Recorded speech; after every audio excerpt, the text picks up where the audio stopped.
Bienvenido, bienvenida a esta nueva etapa de la ruta alternativa. Y en esta nueva etapa vamos a hablar de algo muy poderoso. ¿Qué harías si no tuvieras miedo? Yo soy Tania Palomo. Y yo soy Espe Salguero y nos encanta tenerte aquí.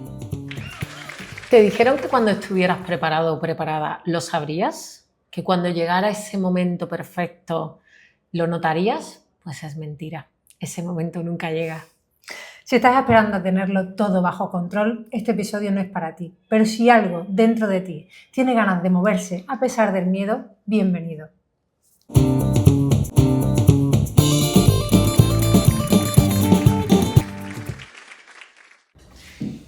Tania, ¿te acuerdas de la primera vez que sentimos que el miedo nos paralizaba? Pues sí, yo he tenido muchos miedos que me han paralizado muchas veces y si tuviera que elegir uno, me gustaría hacer referencia a un miedo que quizás fue de los inicios de nuestra ruta alternativa, a la que venimos a contar aquí, ¿no? La que quizás es más descarada, que fue nuestra primera inversión. Yo recuerdo que ahí dentro de los miedos que habían con esa inversión, fue el momento de firmar la hipoteca. Yo recuerdo cuando hablábamos de 30 años de deuda, tipo de interés, vinculaciones, tal, yo no paraba de escuchar y no entendía. Y de verdad que yo me planteaba, digo, ¿pero por qué no lo estoy entendiendo? Y entonces me di cuenta que no era capaz de entenderlo porque estaba tan paralizada que mi cerebro se había bloqueado. Y me costó muchísimo, me costó mucho, tanto que llegó un punto donde te dije, oye, si tú lo entiendes y lo ves claro, yo firmo, pero yo no soy capaz de verlo claro. Fe ciega, ¿no? Sí, fe ciega. Es verdad que después de muchas hipotecas, si hoy por hoy te pongo una hipoteca delante de una buena operación, encantadísima de firmarla, ¿verdad? Sí, sí. Sí, yo en mi ya caso, cojo al vuelo. Exactamente. Yo en mi caso, me pasó también en la misma etapa, por contar aquello que nos ha traído aquí, que claro, nosotros habíamos estudiado muy bien la forma en la que había que hacer una inversión, que era un método concreto, que cuando veníamos a aplicarlo a nuestro mercado, que era el malagueño, pues no era exactamente así, pues porque no existían viviendas de esos precios, etc. Entonces teníamos que tomar decisiones que se salían de ese barco, y era la primera vez. Entonces siempre había como ese miedo de, es la primera vez y además no es 100% como yo lo tenía estructurado. Pero aún así tomamos la decisión, fuimos hacia adelante y hoy si miramos atrás, la verdad que a pesar de esa incertidumbre y de esos miedos iniciales, me parece que fue maravilloso. De hecho, esa primera inversión es la que nos ha traído todas las demás que vinieron después y la que ha hecho que por hoy tengamos un método aplicado a nuestro mercado, precisamente. Entonces, realmente hubo un aprendizaje gracias a haber enfrentado ese miedo. Sí, porque además esa no fue la primera inversión que llegó, veníamos de analizar otras muchas, sí. Y estábamos todo el rato buscando lo idóneo, ¿no? De tiene que ser perfecto, cuando llegue, y estábamos en lo que se llama parálisis por análisis. Y esto creo que es algo que es bastante común.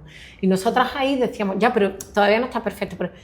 Y hasta que no entendimos que el momento perfecto no iba a llegar nunca, no pudimos poder decir, no lo posponemos más. Ya está, aquí, ahora, adelante. Hay que tomar decisiones, porque en algún momento hay que tomarlas. Totalmente. Realmente, si hacemos el ejercicio, que es muy interesante, nosotros ya después de eso, como hemos enfrentado otras muchas cosas, tenemos una metodología que es muy válida para la mayoría de las ocasiones. Y esa metodología es, oye, ¿qué es lo peor que puede ocurrir? Entonces, lo que hacemos es un ejercicio que me parece muy poderoso, que es enumerar todas aquellas cosas que pueden salir mal. Y además, con cierto ahínco, con mucha creatividad, que es lo peor de verdad que puede pasar. Y pasan dos cosas cuando se hace ese ejercicio. Lo primero es que te das cuenta, primero, de que ese tipo de cosas que ocurran es bastante más improbable de lo que tú de estómago al principio pensabas, y luego también te das cuenta de que tienes muchas más, si eso ocurre, tienes muchas más herramientas de las que tú creías para darle solución a eso. Y al final, cuando haces ese ejercicio, realmente haces una cosa muy poderosa, que es desdramatizar esa situación que está todo el rato rondándonos a la cabeza. Porque es verdad que del 100% de nuestros pensamientos, o de nuestros miedos, más bien, no de nuestros pensamientos, que ya sabemos por nuestro capítulo anterior que la mayoría son negativos, casi nunca ocurren. Entonces, cuando se hace ese ejercicio, se pone todo blanco sobre negro y realmente se desdramatiza y es importante. Entonces, sí. Hay un tip que a nosotras nos funciona. Yo aquí se me ocurre un ejemplo que tengo a nivel familiar. Tengo una tía que le encanta su trabajo, siempre le ha gustado y además está enamorada de sus compañeras, le encanta el entorno donde lo desarrolla, tiene muy buena relación con sus jefes, pero por lo natural llegó la tecnología a la empresa y entonces ahí tuvo un fuerte bloqueo porque no era capaz de entenderla. O sea, tenía tanto miedo a eso nuevo, a no entenderlo, que llegó a paralizarla. Entonces, le explicara lo que le explicaba, no lo interiorizaba. Un poquito lo que a mí me pasaba con la hipoteca. Y eso fue cogiendo cada vez más fuerza, más fuerza, más fuerza, donde llegó un punto donde esa persona que estaba tan a gusto en su entorno y todo, llegó a plantearse, mira, casi que prefiero que me despidan a verme en esta situación que me está generando tantísimo pánico. Y yo recuerdo que tuve una conversación con ella en la que se incorporaba a su trabajo y le decía, bueno, ¿qué es lo peor que puede pasar? Y decía, hombre, pues que yo no sepa manejarlo, que me equivoque y que eso tenga unas repercusiones en mi cliente, en mis compañeras, en mi jefe. Bueno, y si eso tiene unas repercusiones, ¿qué es lo peor que puede pasar? Y así hasta que llegamos a la respuesta de qué es lo peor que puede pasar. Y dijo, que me despidan. Digo, ¿y si eso ya no es un miedo? Y dijo, bueno, vale. Decidió incorporarse, porque valiente es el que hace las cosas con miedo, con la valentía de, venga, voy a afrontar esto, sabiendo ya que lo peor que puede pasar tampoco es tan grave. Y a día de hoy, pues bueno, se ha ido incorporando, ha ido superando esa fase y pues está haciendo que poco a poco también viva ese crecimiento interior de haber superado ese miedo. Lo importante era eso, lo que hemos hablado. No lo pospongo, me pongo ya, hago mi listado de miedo porque esto me ayuda a seguir adelante y nos ponemos a ello. Totalmente. Hay muchos ejemplos, además, porque por suerte estamos rodeados con mucha gente que se está cuestionando muchas cosas y que es ambiciosa y quieren hacer cosas nuevas. Y claro, a menudo el gran miedo común de la mayoría de ellos es, oye, soltar lo que tengo ahora, porque lo que tengo ahora pues me da estabilidad, es lo que mantiene mi casa, etc. Pero también, por suerte, tenemos alrededor nuestras muchas personas que han dado ese paso, a pesar de tener una familia, etc. Y hay muchas formas de hacerlo. Hay decisiones que se han tomado, pues, oye, paulatinamente, porque no se trata de dar el paso a lo loco, ni mucho menos. Nosotras mismas no lo hicimos así. Nosotras primero una dejó su trabajo, empezamos a encarar esta nueva etapa, yo trabajaba doble y hasta que pudimos dejarlo las dos. Es verdad que nosotras no tenemos hijos. Y en eso sacrificamos cosas en el camino y seguimos sacrificando. Exactamente. Para crear un colchón económico, por si pasaban cosas, etcétera. Pero teníamos un plan. Y es importante cuando empiezas a crear un camino diferente, oye, pues no soltamos a lo loco, está bien, pero tener un plan también, las distintas fases por las que pasar. Y una red de seguridad. Eso es. Nosotras ya contamos nuestro ejemplo en el primer capítulo y podríamos contar muchas redes de seguridad que en aquel momento fueron importantes. Totalmente. Para nosotras, tu empresa fue una red de seguridad importante a la hora de apalancarnos y demás. Y se me vienen a la cabeza otros muchos de esos ejemplos y que seguramente muchos identificaréis. No sé, tenemos muy cercano en nosotras el caso de una madre de familia que tiene 2 hijos y tiene un empleo súper estable, un salario fijo y tal. Su problemática es muy diferente a la nuestra y su nivel de riesgo y su listado y su checklist de todo lo peor que puede pasar, pues quizás tiene mucha más fuerza del que tendría para nosotras. Y esta persona, a día de hoy, tenía un sueño, ¿no? Decía, a mí me gusta lo que hago, es correcto lo que hago, ya ha dejado de gustarme, pero soñaría con hacer esto. Pues, voy a poner un ejemplo, ser profesora de yoga, que no tiene nada que ver con lo que hace. Y lo que ha hecho ha sido, reduzco la jornada aquí, entiendo que voy a trabajar el doble porque lo que estoy haciendo es impulsar lo otro con tiempo quitado, además del tiempo que dedico a mi familia y de seguir con mis actividades básicas y mis responsabilidades de madre. Porque yo creo que también cuando uno siente miedo y se pone a hacer este ejercicio es porque hay una parte de responsabilidad. El que no siente miedo muchas veces no es que sea muy valiente, es que es un kamikaze irresponsable que le da igual las consecuencias de lo que haga. Entonces, tener miedo también es... Incluso le puede salir bien, pero a veces puede que no.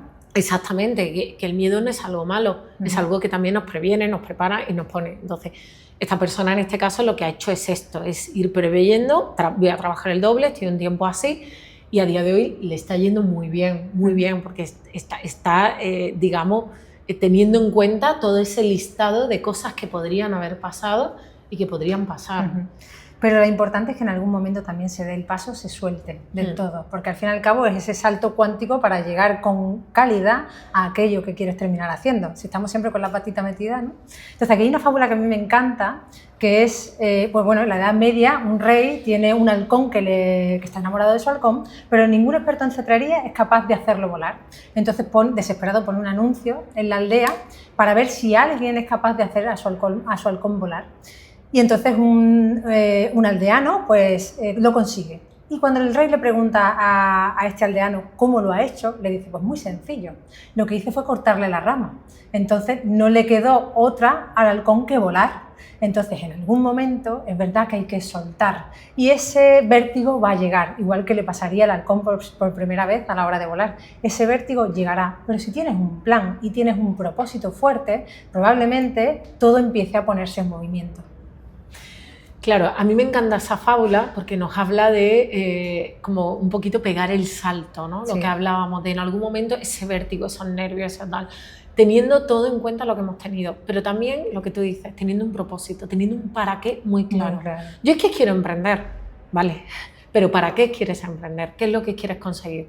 Entonces, aquí va algo muy importante para nosotras también, que es no lo intentes, hazlo, con todo lo que conlleva. Sí. Nosotras hemos hablado de el ejemplo de nuestros miedos, llegó un punto donde no se podía posponer más, que es lo que hemos hablado, de nada de posponer. Después, oye, vamos a hacer el listado con la herramienta de todo lo que podría pasar y en algún momento hay que cortar la rama. ¿Vale? Ya lo tenemos porque si no seguimos sin hacer nada. Y luego cuando vas, porque al final quien lo intenta solo crea excusas, es muy fácil crear excusas cuando solamente lo estás intentando, sin embargo cuando lo haces, lo que haces es crear caminos, porque cuando ya no tienes rama a la que cogerte, lo que haces es crear caminos diferentes. Aquí hay un vídeo que a nosotros nos encanta, de hecho, que se llama, está en YouTube, si lo queréis ver, se llama ¿Te atreves a soñar? Y en el Te atreves a soñar, en lugar de cortar ramas, lo que se hacen es crear ramas nuevas, de cosas que se construyen cuando das el salto. La verdad que yo lo recomiendo para que todos lo veáis porque es muy interesante. Sí. Además te habla de ser capaz de coger tus recursos y utilizarlos para todo lo nuevo que está por venir. Porque ahí lo que va a ocurrir cuando saltamos es que llega una zona que le llamamos zona de incertidumbre, zona mágica. Y eso va totalmente ligado al miedo.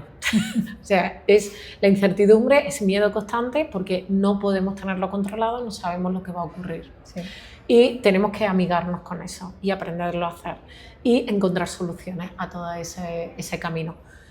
Va a ser el para qué lo que te mueva, porque hay veces que la línea es recta y tú dices, ay, qué bien va todo, qué bien sale tal, y hay veces que no es recta, que hay muchos caminos. Nosotras, hay sacrificios que plantear antes, pero después va a haber sacrificio en el durante, que podríamos decir que nosotras trabajamos más horas de las que trabajábamos antes. Pero es verdad que nuestro para qué es mucho más fuerte y que lo que nos aporta y el crecimiento que nos está dando también es mucho mayor, nos está llevando a lo que queremos. El ejemplo que yo os ponía, ¿no?, de la madre de familia. Oye, pues su durante, su camino no ha sido soltar la rama y todo ocurre, sino ha sido el abro alas, hago el esfuerzo, empiezo a moverlas, llegar a un punto donde consiga coger esa velocidad y esa estabilidad en el vuelo, pero mientras hay que hacer un esfuerzo un poquito mayor. ¿Me merece? Pues si tengo mi para qué claro, me va a ser mucho más fácil llegar y encontrarlo, ¿no?, y estar ahí. Totalmente, realmente es importante saber hacia dónde vas porque los miedos van a surgir. A mí hay una cosa que me dijo mi terapeuta la última vez, porque claro, cuando empiezas a contarle, oye, pues mira, estoy inquieta por esto, cuando rasca, todos son miedos, que es natural tener ese miedo porque significa que estamos creciendo. Cuando estás haciendo algo que tienes controlado, pues normalmente no tengas miedo porque lo tienes controlado. Entonces, el miedo significa que estamos creciendo. Pero ella me decía una cosa muy interesante, dice, oye, amígate con la incertidumbre porque has elegido este camino, que este camino te mueve, es tu propósito de verdad, pero este camino conlleva incertidumbre. Amígate con ella porque va a estar acompañándote todo el tiempo. Entonces, aprende a vivir con ella. Y hay una parte también que podríamos plantear de, bueno, ¿y cómo nos amigamos? Porque estamos hablando de miedo, siempre voy a estar haciendo el listado de lo peor que puede pasar, siempre voy a estar tal. Y hay una parte y es, ocúpate de lo que tienes ahora. Yo hay veces que digo, hemos entrado en tal proyecto, no me veas, porque claro, si no sale, si no tal, y empiezan todos los miedos, ¿no? Y sí, puedo hacerlo. Pero muchas veces, mira, yo hoy voy a hacer lo mejor posible de lo que tengo a día de hoy. Un poquito actitud estoica también. Sí. Aquí no quiero tocar temas religiosos, pero hay una parte que a mí me ayuda mucho, que es tener fe. Hay gente que cree en el universo, gente que cree en Dios, gente que cree en muchas cosas. Entonces, confiar en que el proceso me va a ir poniendo en el camino más adecuado a mi para qué. Que incluso a veces el no me pueda llevar al camino donde voy a estar. Y yo estar en movimiento, hacer lo mejor que sé en cada momento con las herramientas que tengo y de la forma en la que me permite el entorno en cada momento actuar. y con los buenos aliados. Volvemos a lo mismo. El entorno, el estar con personas que han superado esos miedos o que me pueden dar una perspectiva de un miedo que yo ahora mismo veo inmenso y esa persona es capaz de decirme, oye, esto no es para tanto, sigue adelante y lo vas a construir. Porque imaginaros el otro discurso, el de, ¿lo ves? Te lo dije, no iba a salir. No, pues quizás no es la persona que tendría que estar, sino la persona que me ayuda a encontrar salida, a encontrar soluciones, a ir forjando el camino. De hecho, si tú haces lo que tienes que hacer en cada momento, hay muchas probabilidades al final de que salga bien. Si estás garantizando esa parte. Entonces, bueno, no sé si es fe o es simplemente que fe en ti y en hacer lo que tienes que hacer y eso va a hacer que todo ocurra. Hay muchas formas de verlo. Luego, hay un libro que a mí me encantaría recomendar, ya que estamos aquí, de Sergio Fernández, que a mí me encanta, que se titula Vivir sin miedo. Aquí en ese Vivir sin miedo, Sergio habla de se puede vivir y pasar por esta vida de dos maneras, o desde el amor o desde el miedo. Entonces, viviendo desde el amor hacia lo que haces y cómo lo haces en cada momento es mucho mejor que si vives desde el miedo, porque cuando le pones atención a algo, ese algo se expande y se hace más grande. Entonces es interesante que una vez que ya hemos hecho nuestra lista y la hemos dejado en un folio, que se quede ahí, pero que no te acompañe, no viva contigo, sino que te pongas a hacer lo que tienes que hacer, que es a vivir desde el amor hacia aquello que tú quieres conseguir, que tú quieres hacer hacia tu propósito. Sería una manera también de enfrentarlo. Genial. Pues si nos dijéramos, venga, vamos a hacer un recorrido de cómo hemos hablado del miedo, cómo superarlo y todo eso. Todo esto viene de plantearnos una ruta alternativa, que es la que surge de los miedos, es de donde nos surgen los miedos. Entonces, cuando te planteas esa ruta, crea tu para qué. Oye, voy a ir a una nueva ruta o me estoy planteando esta nueva ruta de algo que me apasiona. ¿Para qué? Para esto. Claro. Y a partir de ahí, empezar a ponerte, no posponerlo. Entonces, tengo mi para qué, no lo pospongo, me pongo. Y empezamos con nuestra lista de qué es lo peor que podría pasar. A partir de ahí, tomando conciencia, colocando las redes de seguridad también, que son súper importantes. No queremos aquí invitar a nadie a lanzarse a nada, ni a ninguna locura, pero sí, oye, a empezar a trabajarlo, a coger lápiz y papel y trabajarlo, sobre todo los que somos de la vieja escuela, nos viene muy bien escribir. Coger y llegar a un punto y un momento en el que soltar, en el que saltar y dar el paso y aprender a que va a tocar mover las alas y la acción y encontrar soluciones a los caminos que van surgiendo. ¿Por qué? Porque estoy muy conectada con mi para qué. ¿El para qué es el mismo para toda la vida? No, puede irse transformando, el nuestro se ha ido transformando porque tenemos la suerte de que hemos superado en algunos aspectos nuestras expectativas gracias a muchas personas que nos han acompañado y que nos han impulsado a hacer cosas. Entonces, cuando tú lo tienes claro, tú vas construyendo ese camino. Después, trabajar muchísimo el, oye, vivir desde el amor, el confiar en que las cosas pueden salir bien. Saber que el miedo es parte del camino y porque estás creciendo y vincularlo a esa sensación de estoy creciendo. Exacto. Y aprender a disfrutarlo, a ir por la etapa, a entenderlo, a permitirnos también tener días de bajón y decir, uff, hoy el miedo me supera, hoy no tal, que yo los tengo, que los tenemos ambas. Yo el otro día con mi terapeuta también le hablaba de que íbamos a hablar del miedo y me dijo, ¿cuánto dura el capítulo? Digo, pues sí, ¿por qué? Porque hay mucho, porque van a surgir, porque vamos a convivir con ellos. Pero lo importante es estar en la acción y en el para qué muy, muy claro. Pero a pesar de esos miedos, volvemos a reafirmar que merece la pena vivir todo esto porque estamos creciendo muchísimo y que todas aquellas personas que salen de su zona de confort, a pesar del miedo, suelen crecer muchísimo porque es esa zona mágica, lo vais a entender cuando veáis el vídeo, y es interesante ponerse en movimiento. Y nosotras hoy por hoy podemos decir que a pesar de todo eso, estamos muy contentas, muy contentas. Y si vuelvo atrás, volvería a tomar las mismas decisiones. Así que si te ha gustado todo esto y algo te resuena, cuéntanos en comentarios, por favor, cuál ha sido tu miedo, qué es lo que te inquieta. Si te ha gustado, dale a like. Y si quieres recibir más contenido como este, suscríbete, porque estaremos encantadas de tenerte aquí. Así que nos vemos en el próximo episodio. Un abrazo y hasta la próxima. Chao.